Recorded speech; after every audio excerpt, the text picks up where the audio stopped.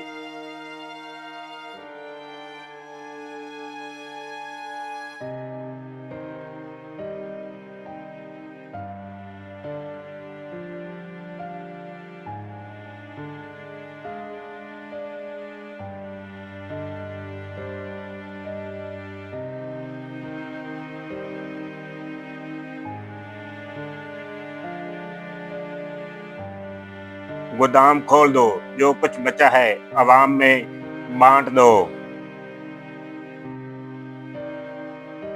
لیکن بھوک اتنی زیادہ تھی کہ چند تھیلے کچھ نہ کر سکے۔